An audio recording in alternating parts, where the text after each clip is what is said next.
And so, as Sam said, the purpose of today, I imagine that most of the people who we're talking to are either in some sort of leadership role now or are at least aspiring to be. So this is for you, and this will just help you to manage your jurisdiction from our analytics suite, essentially, and use that as kind of a mothership to see exactly what is going on in either your business or your section of the business, your jurisdiction, whether that be with your teams, whether that be with your clients, and to make really kind of data-driven decisions about, where you want the team to go next. So that's the kind of aim of today. But in true Vinny webinar style, we're not just going to be, it's not just going to be me and Sam talking at you guys. We are going to get you involved. It will be a lot of that, yeah. But we want to get you guys involved. I'm going to hand over the floor to you. We're going to start with a quick poll. Lynn, have we got a poll for the guys today? Yeah. Okay, great. Ooh, nice. So what we want to know today, guys, and this is actually, this isn't filling time. This is super, super useful. We don't just think up these dashboards from the top of our head. We actually want to know this stuff. It will help us to develop a product so that it's perfect for you guys. So we want to know how you utilize your management information currently. So are you all about team performance and KPIs? Sam, what are the other options? Yeah, so is it mostly around team performance, KPIs? It seems like a lot of you are. Is it ensuring your return on investment, ROI, on anything that you essentially spend, which we'll run through on our first dashboard? Is it that you're not currently using, but you might like to, and hopefully after this session you'll change that? Or is it that you don't trust them? By don't trust them, we don't mean that you don't trust your consultants to do anything. That's like you don't trust the analytics behind that. You might not trust your consultants anyway, but that's probably a conversation for a different day. That not trusting them is purely just based around the analytics. You might not have used them before. So pop in exactly what essentially you want to utilize specific management analytics, and we'll come back to that in around 15-20 minutes or so. But should we crack on with the agenda then, Donna? So yeah, let's do it. Let's do it. Cool. So today's agenda, we're all going to run through data sources. We're going to run through company stats, pipeline activities, and job stats. So what we're going to do is we're going to leverage all your insights from job pipeline activities, maximize your return on investment, so where essentially all of your job sources and your candidate sources are coming from, and then slice and dice, waiting to say that, with pre-built filters in your Vincere analytics. Sounds like a lot for 20 minutes, I'm going to hand this straight over to Donna, who's going to kick us off. Great stuff. So I've wanted to say this for ages. In the words of the legend that is Chris Whitty, Sam, first slide, please. And I know you don't want me to say these things, but it's pure cheese. I don't care. I make no apologies. Anyway, so we're going to kick off with data sources. And this is an interesting one. So anyone that's seen this dashboard when I've shown it to you in a demo, because I work in the growth team, you'll have seen the pretty side of it, the pictures up there. Where I'm going to take you to... Yeah, well, see, Sam just automatically goes to the bottom. So where I'm going to take you to is the data behind those diagrams. So essentially, and I'm going to be quick with this, I could talk about this all day, but I'm going to be quick with this. Essentially, all you guys do is plug in the sources of your data, whether that be candidates or whatever in here. So this is your talent acquisition sources. It might be a job board, it might be Broadbean, it might be Idaboo, whatever. You tell us where you get your candidates from. Job done. That's all you need to do. From there on in, we will track for you the performance of each one of those sources, whether that be new candidates, whether it be interviews, placements, the percentage of candidates from that source that you're placing, and the percentage that are being rejected. So that, if you think about trying to get that information without a dashboard like this, would be a living nightmare. It's really, really hard. That's running for you in the background. So you know that the candidate source is a mandatory field, but it will be automatically populated when those candidates are coming in from those various different external sources, automatically tracked and pinged into that dashboard for you. So I hear you cry. How do we look at that from a monetary point of view? So imagine you've got your talent acquisition chips here, your budget, and you want to know which direction to slide those chips in. So same list, different data. Again, got our sources down the bottom, and then we've got our actual revenue from each one of those sources. So that's your booked fee. So what percentage of your total revenue does that make up? How many temp placements? How many perm placements? What's your average perm fee? and what's your fee margin. A lot of data in one place, so you can really make data driven decisions. Now, if you think about the journey of a candidate, often the candidate will come to you and register in one way, and then they'll be placed in a job by applying for it through a different medium. So we can choose. We've not assumed whether you guys want to track original sources of candidates or the sources from which they applied from. So we give you that choice using one of our filters. So you can select either the candidate source, the original source, or what we call the application source, which is the source that they came to for that specific job. And obviously all of your other Vincere filters apply to the dashboard as well. If you wanted to drill down into your individual team or division, then you're able to do that in there as well. What do you think, Sam? Yeah, not bad. Is that your segue into my next dashboard? No, no. Okay, I'll segue you better. Sam, what about if I want to monitor my client spend? How's that? Okay, Okay, perfect. right? Well, what you do, okay, so we'll just jump into company stats. So this company dashboard is essentially split into two metrics, really. And the first one is really just looking at your companies as a whole, and it's looking from a financial standpoint. Second one is then looking at how efficient you are. So we'll run through company stats just up here from a financial standpoint and also jobs, but then we'll jump into how actually efficient they are per placement. So firstly, just your fees by company. So if you just look at the top, it shows you straight away how much you billed from how many companies in that allotted time period and what your top 10 companies represent. Now, this, I believe, is a really underutilized little phrase here and a little stat. Basically shows you how sort of spread you are in terms of revenue generation. Then you've just got your fees by company. So really, really sort of basic dashboard, but really just quick in terms of data. I just want to jump onto this dashboard and I just want to see who's our top revenue generating client by perm placements. Straight away, I can see Mirvac. So they're our top revenue generated with this time period, which, as you remember from what Donna just went through, it's all dictated by your filters just up here. So this is consistent for every single dashboard that you've got in Vincere. Anything that you would configure just here in terms of the filter will then just dictate what it is that you're looking at.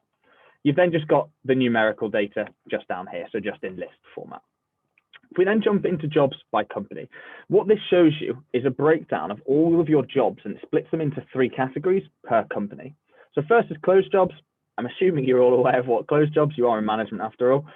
Then you've got your open jobs, which is split into 2 different categories, which is inactive and active. So what deems whether they're inactive or active?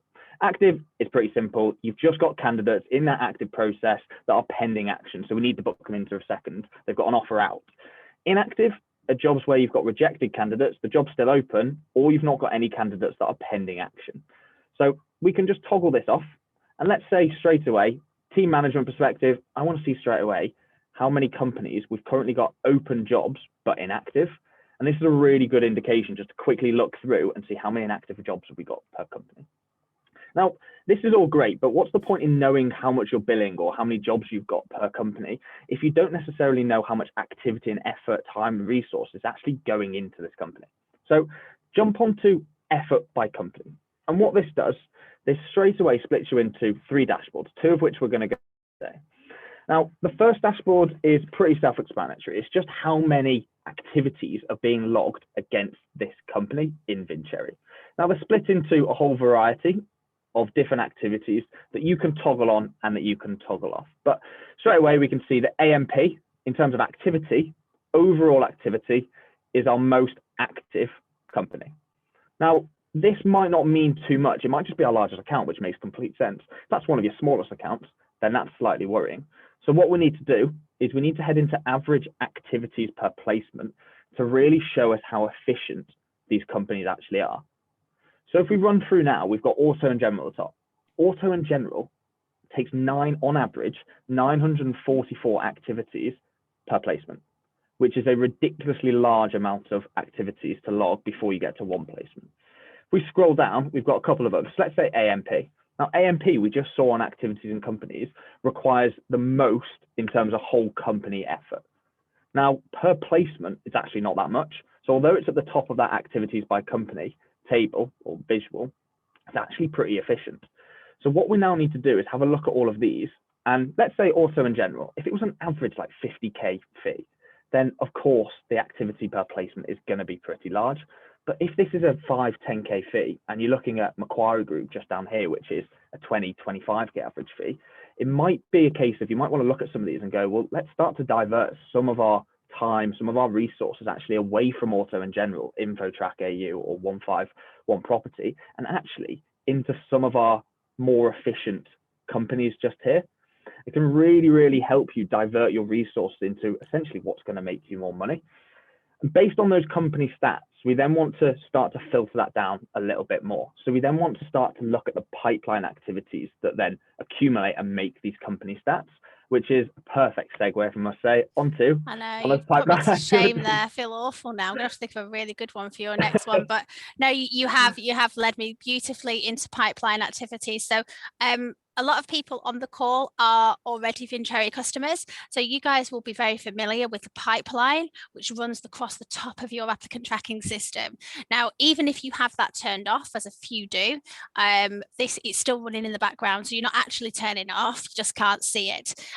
Now, the point of that pipeline, yes, it's a great visual for your recruiters, really helps them to kind of monitor activity between, from the left of their pipeline to the right, but it's also feeding in the background to your analytics. Okay, so all of those milestones are tracked. Now we can track them by consultant, we can track them over time, but just focusing on your clients at the moment. And the reason I've chosen to focus on the company dashboard is A, we've not got a lot of time and I had to pick one, but also because there's a huge emphasis at the moment on really tightening our client relationships. I think that there's almost a nervousness around transactional contingent recruitment currently, and a real move into the recruitment as a service world. So for those of you that were on my webinar on Thursday, I apologize. I am going to use the same scenario, but I got some nice feedback on it. But I think it's a good no original content, says the trainer who anyway. So anyway, the scenario I'm going to give to you guys is that you spend a long time curating a really well put together shortlist. You present that to your clients via the live list, obviously. And because you send that to an internal recruiter, they're really snappy, they get on it, and that's their job, and they come back to you and arrange interviews straight away. Amazing. And then the hiring manager starts to get involved, and the process just starts to drag a little bit. So your candidates that have been for first interview hit a bit of a black hole in terms of feedback. In the meantime, as would probably happen currently, they'll go off the market into something else. And when your client eventually comes back to tell you that they want to take them forward to a second interview, you tell them they've gone off the market and you look like the bad guy. This dashboard here that we're looking at, so this is pipeline activities by company, almost gives you, I don't want to use the word ammunition, but it gives you the data that you need to be consultative with your clients. So you could say to the client in that example, look, on average, you're taking 4 to 5 days to come back between first and second interview, or interview stage and offer. I know Sam's helping me out here by going hovering over some of the data to show you how you drill down into that. On average, your nearest competitor is taking 1 day, and all of a sudden, this is the data that an HR team will love to track. The distance between milestones of the recruitment process is really, really valuable, and you'll probably find that their ATS won't do it very well. So all of a sudden, you are a consultant, you're a strategic partner, not a supplier to them. And so if you are, as a manager, looking at how you get more out of your current clients rather than constantly focusing on new business, how do we really sweat those relationships? How do we get to the top of that PSL, or better still, become their supplier of choice? Showing them data like this will really help. Okay. Yeah, exactly. And do you know what? We're firing through, Sam, because that's over halfway. We've got 4 dashboards to show today, and you're going to finish it off, aren't you, with job stats? Cool. So over to you. On to job stats. So we've obviously been for data sources, company stats, pipeline activities, and now we want to start looking at specific jobs. And you can break this down into various different metrics. So how are we going to start looking at these jobs? We can do by consultants, which we're going to focus on today. And just behind this tab here, activities by jobs, gives you a really good overview of like the updated status, so when an activity was last logged against it. But let's focus on job status and stages by consultant. So what this gives us immediately is a really nice overview, similar to the company stats, but now we're just looking at per consultant. We're just looking at overall Daniel, Michael, Karen, Jeff, etc., how many jobs they have, and how many jobs do they have that closed. We can toggle it off. How many open jobs do they have, which we already know is inactive and active.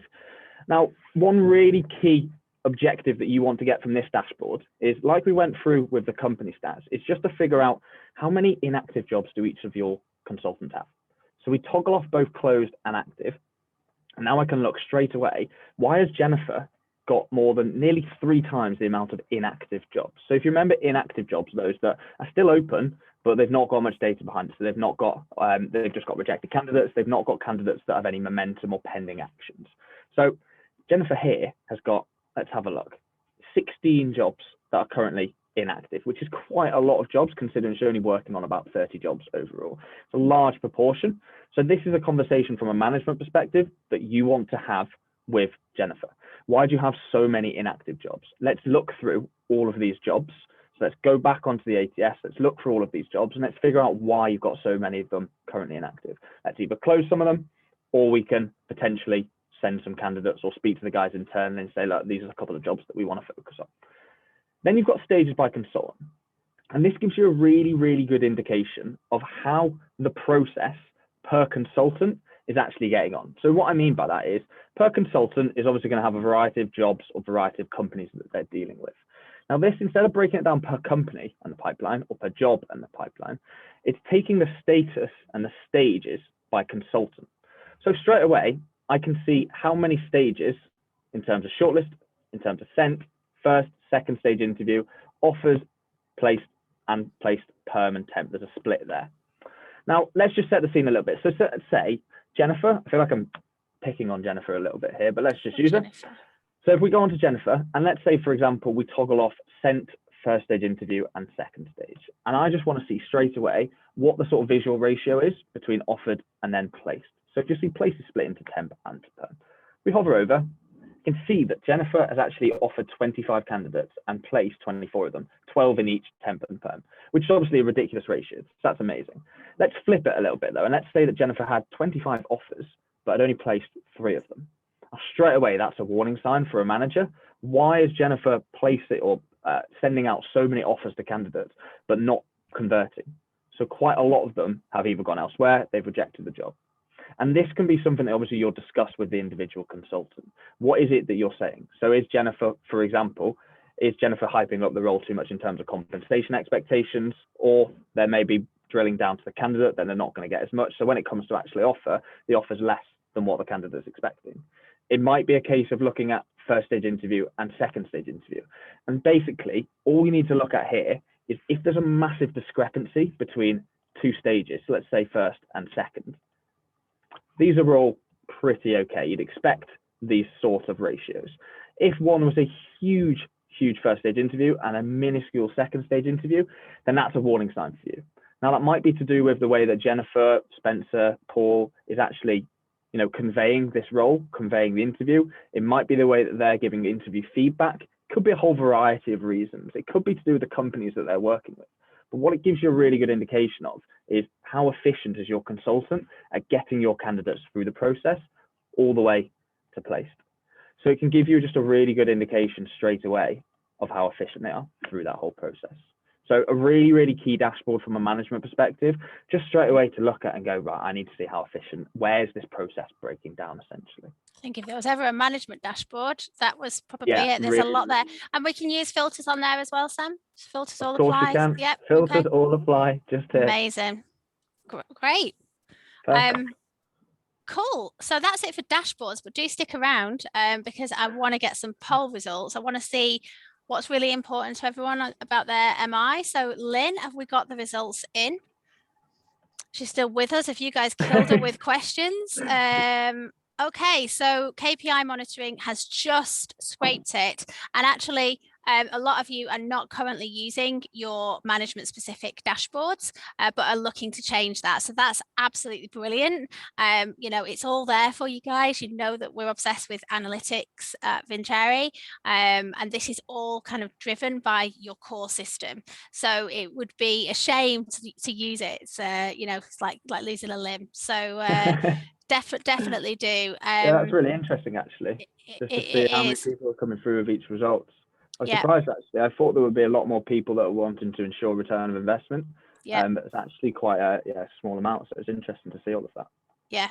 Okay. Great. And if you don't trust the analytics, the 1% of you, fair play. It's fine, and it's not about kind of right or wrong answers. It's about us understanding what our customers really want and what how they're thinking, so that we can help to build maybe dashboards that are a little bit more kind of trustworthy. So no, thanks for doing that. Hopefully Thanks for these doing sessions that. will start to convince you otherwise. Though, start Yeah. to really understand the power of it, though. So I mentioned, guys, that Sam's one of our top trainers, and he's been buried away for the last few months, helping to develop something that I think is going to be really key for you guys. So, Sam, what have you been up to? Yeah, so basically, guys, if you're enjoying the sessions, you're enjoying all the webinars, and you want to essentially upskill, reskill, retrain any of your consultants, whether they're just completely new to your company, completely new to Vincherry, or you just want sort of like a refresher training, then we've just designed this accelerated training academy program. So it's a really sort of in-depth 4-day long training program covering all aspects of the system, covering BD and market mapping training, job qualification, candidate sourcing and search, and then just the Vincherry pipeline. If anyone's interested in discussing this in a little bit more detail, then just come straight through to our support channel. For those of you that don't know where that is, hopefully all of you know where that is by now, just jump on to help.vincherry.io or just email support@vincherry.io, and it'll come straight through to our amazing support team, and then we'll be able to get in contact to discuss this. But yeah, that's not obviously the only resources that we have. I think Donna's just going to touch on a couple of other things that we do provide as well. Yeah, so if you're into your webinars, guys, I'm with you. I love a webinar. But yeah, if you are into your webinars, and we do listen, if you have any ideas for new webinars, things you'd like us to cover, then please just let us know. We're all ears, and we're more than happy to put these things together. We hope they're useful. So some of the things that have come up in the last kind of few months have been dashboards for top billers, dashboards for managers, which we've just delivered. We don't want to leave you temp guys out. It's a big focus for us currently, so we've done quite a lot around temps and contractors, aftercare, redeployment. We've talked about managing documentation and e-signatures, compliance, obviously a huge thing at the moment, and your end user workflow.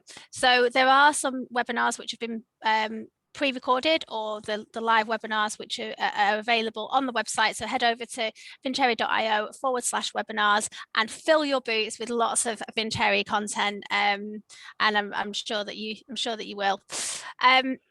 But I think we've got a couple of minutes left, or kind of one or two minutes. So, Lynn, how are we doing in the chat? Are you okay, Lynn? That is the biggest question. Still scanning. Is Lynn okay? We have a lot of questions coming through, and I'm trying my best to answer your questions. But if I'm not able to get back to you today, please feel free to reach out to our customer support team. We will also send out a recording of our webinar after this as well. Yeah, well, we can head, myself and Donna can obviously just head through. Lynn's just plugging away. We've got a couple of minutes, not too long, but we can run through a couple of the questions anyway. So apologies if I don't go straight to you. I've just randomly gone on to a couple of the questions. A couple. Marcel. So Marcel's asked, just so everyone's aware, how's it work with essentially like the job ownership? Yeah, so all those job stats are going to be pulled from the job owner. So make sure that all of the ownership in the system is all correct. So if you come from data migration, that take a couple of days just to run through all of that. If you change personnel within the company, then obviously make sure that those job ownership is correct. Not just from an analytics perspective, but if you're using things like the live list, which fingers crossed you are, all of the email notifications are going to be sent straight back to the job owner. So essentially, if your client provides times, your candidate accepts a specific time slot, you're not going to know who that is if you're not the owner of the job. So just make sure that not just job ownership, but all ownership is correct, and that will just filter straight through into your analytics. That's essentially how all the filters do work. I think we've got time for one more. Dan, hi, Dan, from Tech Partners in beautiful Norwich. I hope the sun's shining over the two cathedrals today. So best dashboard for monthly review meetings, Dan has asked. If you're KPI driven, I'd head over into goals. So the guys can talk you through how to really use the goals dashboard, Dan, to go into those meetings with all of the data, but there'll be a few more on the monthly meetings piece, the user engagement as well. So you can't, rather than just looking at how your consultants are performing in terms of their goals and KPIs, you could also look how they're navigating their way through Vincere and what they're actually doing with their day. And we're not about spying on people, we're about looking at performances and identifying reasons why there might be a dip. It might be that they're on the wrong desk or whatever. Within your goals dashboard, Dan, there are also some drill downs, and you're able to benchmark on there. So we have a quadrant which will divide your teams or your businesses up to highlight the top performers, the guys that are performing on their KPIs but not so much on revenue, and the opposite as well, so you can spot any potential danger in terms of your pipeline. But I think you guys are still in training, so do ask whoever's training you. I'm not sure, I think it's Ginny. Give Ginny a shout and she'll walk you through those dashboards, Dan. I think that's probably all we've got time for today, guys. If there's questions that we haven't answered, obviously we'll run through this and we will get back to you. If you do have any outstanding questions, though, you know where to find us, just to support, and we're always here to help. But appreciate all your time, guys. Thanks for committing to the analytics webinar. It's great to have you all on here, and we'll see you soon, hopefully. See you guys. Have a great day. Bye now. Bye-bye. Bye.